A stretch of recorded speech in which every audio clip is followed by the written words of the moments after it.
ರೀ, ದೇವಸ್ಥಾನಕ್ಕೆ ಹೋಗಿ ಇವತ್ತು ಆ ದೇವ್ರಿಗೆ ತುಪ್ಪದ ದೀಪ ಅಭಿಷೇಕ ಮಾಡಿ ಬರ್ತೀನ್ರಿ.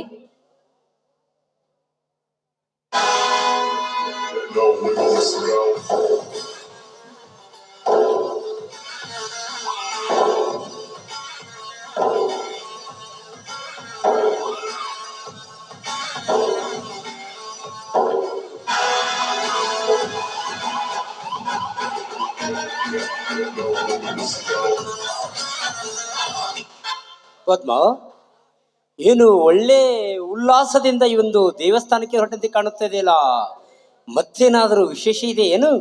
ನಿಜ ರೀ, ನಿಜ. ನಮ್ಮ ಮನೇಲಿರುವ ಸಂತೋಷಕ್ಕಿಂತ ಹೆಚ್ಚಿನ ವರವನ್ನ ಕರುಣಿಸಿದ್ದಾನೆ.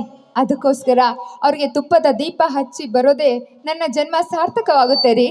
ಅಂದರೇನು ನಿನ್ನ ಮಾತಿನ ಅರ್ಥ? ಅಂದರೆ ಆ ದೇವರು ನಮಗೆ ಮತ್ತೆ ಏನಾದರೂ ಹೆಚ್ಚಿನ ಶ್ರೀಮಂತಿಕೆ ಕೊಡುವ ನಿಧಿ ಏನಾದರೂ ಪತ್ತೆಹಚ್ಚಿದ್ದಾನೇನು? ರೀ, ನಿಧಿಗಿನ್ನ ಹೆಚ್ಚಿನ ಐಶ್ವರ್ಯ ಕೊಟ್ಟಿದ್ದಾನೆ. ನಿಜವಾಗ್ಲೂ ನೀವು ಭಾಗ್ಯವಂತರು ರೀ, ಭಾಗ್ಯವಂತರು. ಅಂದರೇನು ಪದ್ಮ ನಿನ್ನ ಮಾತಿನ ಅರ್ಥ? ನೀನು ಬರೀ ಈ ರೀತಿ ಒಗಟಿಟ್ಟು ಮಾತನಾಡಿದರೆ ನನಗೆ ಹೇಗೆ ಅರ್ಥವಾಗಬೇಕು? ರೀ, ಆ ವಿಷಯ ಹೇಳ್ಬೇಕಾದ್ರೆ ನನಗೆ ನಾಚಿಕೆ ಆಗತ್ತೆ ರೀ, ನಾಚಿಕೆ ಆಗತ್ತೆ. ಓಹೋ, ನಾಚಿಕೊಳ್ಳುವಂತ ವಿಷಯ ಕೂಡ ಹೆಣ್ಣಿನ ಮನದಲ್ಲಿರುತ್ತದೆ ಏನು? ಹಾ ಪದ್ಮ, ನೋಡು, ನಿನ್ನ ಬಿಟ್ಟರೆ ಯಾರು ಇಲ್ಲ ಈ ಮನೆಯಲ್ಲಿ. ಹಾ, ಬೇಗ ಹೇಳಬಾರದೆ ಆ ಗುಪ್ತ ವಿಷಯ ಏನು ಅಂತ? ರೀ, ನಿಮ್ಮನ್ ಬಿಟ್ಟು ಮತ್ತಾರ ಜೊತೆ ಹೇಳಿ ರೀ? ನಾನೀಗ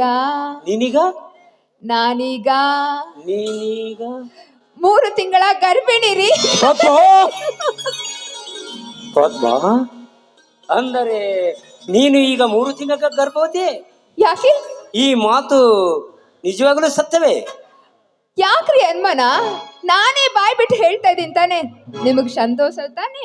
ಓಹೋ, ಸಂತೋಷ ಎಂದಿಲ್ಲದಷ್ಟು ಸಂತೋಷ ಉಕ್ಕಿ ಹರಿಯುತ್ತಿದೆ ಇಂದು ನನ್ನ ಮೈಯಲ್ಲಿ. ಪದ್ಮ,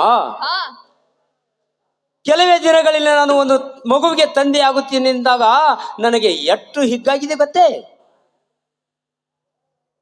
ನಿನ್ನನ್ನು ಅಪ್ಪಿ ಮುತ್ತಿಡುವಷ್ಟು ಸಂತೋಷವಾಗಿದೆ ನನಗೆ. ಪದ್ಮ, ಇದೇ ಸಂತೋಷ ಸಮಯದಲ್ಲಿ ಒಂದು ಪ್ರೇಮ ಗೀತೆಯನ್ನು ಹಾಡಬಾರದೆ ನನ್ನ ಚಿನ್ನ? ಆಯ್ತು ಸ್ವಾಮಿ, ನಿಮ್ಮಿಷ್ಟವೇ ನನ್ನಿಷ್ಟ.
ರೀ, ಆದಷ್ಟು ಬೇಗ ಹೋಗಿ ಆ ದೇವರಿಗೆ ತುಪ್ಪದ ದೀಪ ಹಚ್ಚಿ ಬರ್ತೀನಿ.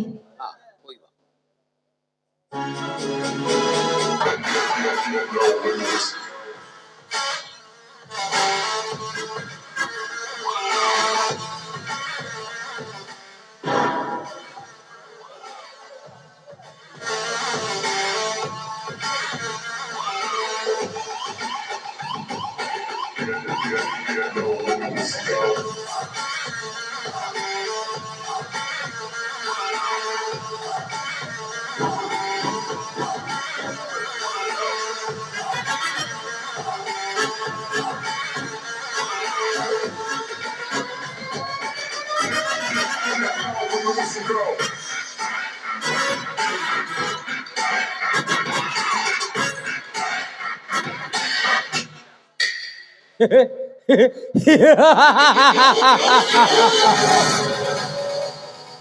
ನನ್ನ ಹೆಂಡತಿ ಪದ್ಮ ಈಗ 3 ತಿಂಗಳ ಗರ್ಭವತಿ.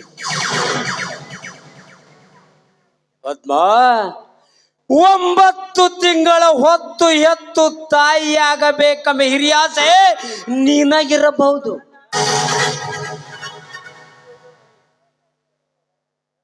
ಆದರೆ ತಂದೆ ಆಗುವ ಚಿಂತೆ ನನಗೆ ಕಿಂಚಿತ್ತೂ ಇಲ್ಲ.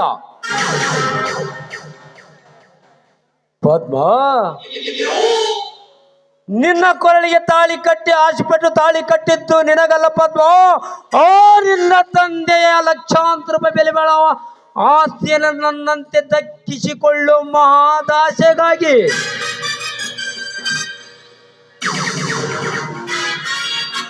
ಇಷ್ಟು ದಿವಸದೊಳಗಾಗಿ ನಾನು ಒಂದು ಮಹತ್ವವಾದ ಕಾರ್ಯವನ್ನು ನಿರ್ವಹಿಸಬೇಕೆಂದು ಮಹದಾಸೆ ಪಟ್ಟಿದ್ದೆ. ಆದರೆ ಅದು ನಿಷ್ಫಲವಾಗಿ ದುಸ್ಥಿತಿ ಬಂದಿದ್ದೀನಿ. ನಾಳೆ ಪದ್ಮಳ ಹೊಟ್ಟೆಯಲ್ಲಿ ಹುಟ್ಟುವ ಮಗುವೆ ನನ್ನೆಲ್ಲ ಆಸ್ತಿಗೆ ಒಡೆಯನಾಗುತ್ತಾನೆ.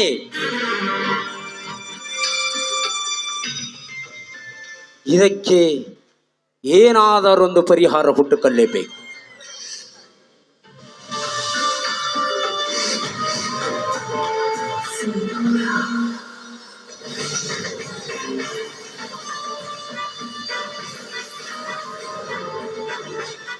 ಕರೆಕ್ಟ್. ನನ್ನ ವಿಚಾರ ಪ್ರಕಾರ ಪದ್ಮಾಳ ಹೊಟ್ಟೆಯಲ್ಲಿ ಬೆಳೆಯುತ್ತಿರುವ ಪಾಪದ ಪಿಂಡನ್ನು ತೆಗೆದು ಹಾಕಲೇಬೇಕು. ಅಂದರೆ ಗರ್ಭಪಾತ ಮಾಡಿಸಲೇಬೇಕು. ಅಂದರೆ ಮಾತ್ರ ಈ ಪ್ರತಾಪನ ಕಾರ್ಯ ಯಶಸ್ವಿ. ವಿಶಿಷ್ಟ ಪರೀಕ್ಷೆ.